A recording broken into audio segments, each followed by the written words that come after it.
Hello అండి. మన 90s కిడ్స్‌కి తెలిసిన బెస్ట్ స్నాక్ ఎవరు కదా పకోడీ అనేది.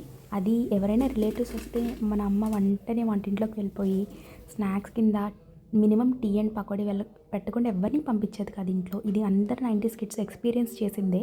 సో, ఈరోజు అలాగే మా ఇంటికి ఒక రిలేటివ్స్ వస్తే అమ్మ నన్ను చేయమని చెప్పారు ఈ పకోడీ. సో, ఆ పకోడీ నేను ఎలా చేశానో మీతో షేర్ చేసుకుందాం అనుకుంటున్నాను. నేనైతే 2 ఆనియన్స్ తీసుకున్నాను. వాటిని సన్నగా చాప్ చేసేసుకుని అండ్ పచ్చిమిర్చి, అల్లం ముక్కలు కూడా వేసుకున్నాను. తర్వాత దాంట్లో 5 స్పూన్స్ ఆఫ్ శనగపిండి and 1 spoon of corn flour వేసుకున్నాను. తర్వాత వాటర్ వేసుకుని, సాల్ట్ కూడా వేసుకుని మొత్తం అంతా మిక్స్ అయ్యేలా బాగా కలిపేసుకోండి. నార్మల్‌గా అయితే కార్న్ ఫ్లోర్ వేయరండి, బియ్యపిండి వేసుకుంటారు. బట్ బియ్యపిండి ఇంట్లో అవైలబుల్‌గా లేదని చెప్పి నేను కార్న్ ఫ్లోర్ యాడ్ చేశాను. లేకపోతే మరీ సాఫ్ట్‌గా వస్తాయి పకోడీస్ అని.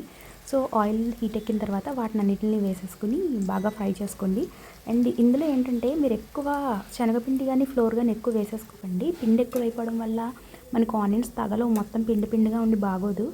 ఆనియన్స్ ఎక్కువగా ఉంటే కనుక మనకి అవి బ్రౌన్ ఆనియన్స్ కింద ఫ్రై అవి చాలా మంచి టేస్ట్ వస్తుంది. సో, ఈ రోజుల్లో చాలామంది ఎక్కువ బయట ఫుడ్ తిని చాలా అన్‌హెల్తీగా అవుతున్నారు. సో, దయచేసి ఇంట్లో చేసుకునే ఆప్షన్ ఉన్నప్పుడు బయట ఫుడ్ అవాయిడ్ చేయండి.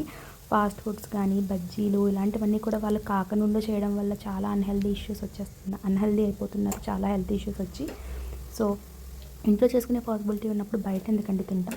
మాక్సిమం ఇంట్లోనే చేసుకోవడానికి ట్రై చేయండి. And yeah! ఈరోజు నేనైతే ఇలా చేసేసాను. సో, చాలా ఈజీగా టేస్టీగా ఇంట్లో అయితే చేసుకోవచ్చు. Thanks for watching. Please do subscribe and don't forget to like and share and comment. And మీరు కూడా ఎప్పుడైనా ఇలాగే ఇంట్లో పకోడీ చేసుకుంటే అది ఎలా వచ్చిందో అండ్ నా మెథడ్ యూస్ చేస్తే ఎలా వచ్చిందో కమెంట్ చేసి చెప్పండి.